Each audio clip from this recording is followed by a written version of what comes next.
Hi guys, I'm back. It's Ashlyn. Woo! Video number 2. Let's hope it goes somewhere.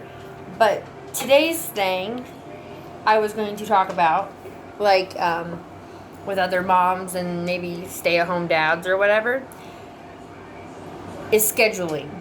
And that is a big thing because, with us being quarantined and stuck at home, and if you have kids, or multiple kids, whatever jazz you gotcha, it can be stressful and you just want to pull your hair out. Like I said yesterday's video, it is chaotic. And in the last month we've all became home school teachers and doctors and therapists and all that jazzy razzy. And with me already being a stay-at-home mom, it was more stressful because I had my eldest home. And then that pushed my toddler to want to be more crazy and chaotic and get into everything. So I discovered that putting my children on a schedule every single day with the same exact bedtime at night is a huge lifesaver. It saves me a lot of stress and it really helps me out through the day, and it helps me manage so much because with dinners and laundry and cleaning a house and taking care of a baby on top of potty training and all that stuff that comes with staying at home. I'm not fortunate enough to have my husband at home with me because he has an essential job. That's what they think, but essential job. So I still have everything all on me. And when I'm stuck in a house and I can't take him to the park and I can't, take him to the store, it's overwhelming. So a schedule. I do a schedule with my children, and like I said, it really helps me. And hopefully it'll help you. And it's kind of fun. Because if you make things fun and you keep them focused, your life will be 100% better. I can promise you that. So, in the mornings, it's wake up time. Usually, whenever they just decide to get up, I'm already basically up because I'm up when my husband leaves for work. But, they get up. We do breakfast, which I cook all our meals in the house because that's just what I do. I cook it fresh every single morning. So we do breakfast time. And then we go right into schoolwork. And when I say, schoolwork, you're like, well, she's got a 2-year-old. How does she do schoolwork? I do ABC Mouse with him. So while my eldest is doing his e-learning and all that stuff, I keep my 2-year-old entertained with learning with him. And we'll go over colors and stuff like that while I have a baby on my lap. And it's usually I'm feeding her or doing whatever. I'm a multitasker. I'm a super mom. You get it. But getting the main thing done in the beginning of the day opens up the rest of the day. So after schoolwork, they'll get a treat, like a popsicle or whatever if you do good. And then at lunchtime, we make our lunch, which sometimes is just a snack or like a grab and go kind of thing because it's chaotic in my household, even though we're on a schedule. But in the afternoon, we do movie time or playtime. And I have found that if you give the kids a break during the afternoon, it really helps you with your stress levels because it's not as chaotic. They're having fun. And sometimes my 2-year-old likes to take a nap, and that's beautiful because then I can wash bottles or do like the most important things that I need to get done. And then after playtime and movie time, we'll do afternoon chores like, pick up your dirty clothes, take them to the washer, pick up trash, like simple, easy jobs that are fun for kids. But it also helps moms out or stay-at-home dads out because you don't have to sit there and do it all. It's great. But when they do that, you want to reward them with, like I said, I stock up on popsicles 24/7 because popsicles are the hit in my house. So it's like popsicle time. Or, it could be a little chocolate candy or something. And they want to do it more because they get rewarded for it. And then in the evening, we do dinner and dad's home and we just chill out, and go outside mainly. If it's nice outside, we're outside and we're playing outside sports and we're doing outside things on top of still trying to learn. Like we'll go outside and, what color's the grass and all that jazzy stuff. But in the evenings, bedtime is always a specific time with my children. So we'll be outside for 2 to 4 hours every night if it's nice. If not, we're inside watching family movies and having family time or family game night or whatever.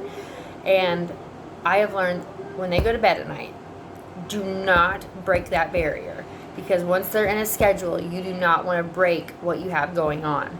And I've learned that. And it's phenomenal the results I'm getting. So I'm trying to share to you, hey, it's a good idea if you're about to pull your hair out and you're going insane and crazy with all your kids and you don't know what to do, schedule. So bedtime is kind of early for us because my kids get up at the butt crack of dawn. But at bedtime, they'll all go to bed, and then that gives me time to deep clean my house, where that's spray all the handles, spray down the tables, the counters, the most touched surfaces, and mop my entire house, and vacuum, and the things that I need to do on top of taking care of my baby. And then I get to relax after that. This is the cool thing. I get to relax and watch TV with no interruptions because they're in the other room or wherever they are and they snore. So it's amazing and it's awesome. It helps, whatever. But that is my little video of the day of, if you're like about to pull your hair out and you're like, quarantine sucks with all my kids, do a schedule, and I promise that you'll be more happier like I am. And another thing I wanted to talk about today is I was kind of looking through people's Instagrams and stuff like that and seeing what kind of things other women post and stuff. And I noticed that a lot of moms, their husbands or boyfriends, they don't want to go to the store. So they make us moms go to the store, which is good and also bad because it's good to get a break from the kids. But it's bad because the stores are crazy and empty and, there's viruses all over the place. So I wanted to share my tips with you when I go to the grocery store. Gloves and masks and everything are hard to find. Well, I got lucky and I went to Dollar Tree the other day to grab like a snack or something for the kids. And I came across gloves. And they sell gloves at Dollar Tree. And they can be blue or clear. But there's 10 pairs in one pack for $1. And I bought them like crazy. Because when I go to the store, I try to be preventative. And I try to be cautious because I have children at home. And I have a very young one. And I don't want to be bringing that into my house. So I wear gloves to the store. And right now I've gotten the materials now thanks to my dad. Shout out to my dad. He hooked me up and I got the materials to make my own face masks, and I'm going to start making face masks for my local hospital because I think that's really cool. So I gotta whip out my sewing machine and become like, a sewing mom because that's awesome. But it's also a new hobby. But when you go to the grocery store, just try to be cautious. Wear gloves because gloves are more important than anything in the world. And if you have disinfecting wipes, take some with you so you can wipe carts down and you can wipe, your handles to your car and stuff like that. And if you have hand sanitizer or whatever it is to clean your hands, make sure you do that. Because it's very scary going out there. But the positive is the shelves are starting to be stocked. And that's awesome. But anyway, after all that, whatever. I saw another thing where moms are, people are like, well, they tell us that coronavirus is very serious. And they tell you how to be preventative and all that. Well, how in the hell are you supposed to clean your house? They gave you a list of all these disinfectants. They give you a list of all these cleaners that is EPA approved and all that bullish, jazzy shit. But how, what are you supposed to do to clean your house? Well, spray things? Okay. Well, I have learned through all this chaos that I spray disinfecting spray or just an all-purpose spray that kills bacteria on handles and most touch surfaces, and I leave it on there for like 2 minutes because if you hurry up and spray it and you wipe it, you're not killing anything. So from moms to moms, leave the cleaner on there for at least 2 minutes and let it kind of disinfect and kill it, and then wipe it. And then another one, because I have so many I have kids and I have a husband, I have animals, and they like to track all on the floors. So at night, thanks God to the schedule that I talked about, I bleach mop my floors every single night because I don't know what my husband tracks in, because we have our own method with him. When he comes home, he sanitizes and washes and everything else before he is exposed to the kids. But it's so important to make sure you're at least, if you do have another half that's out coming in and how to clean and all that stuff, just make sure you mop. And even if you don't have to mop every single day, just make sure you at least mop once a week with some kind of disinfectant just in case a virus does get in your house.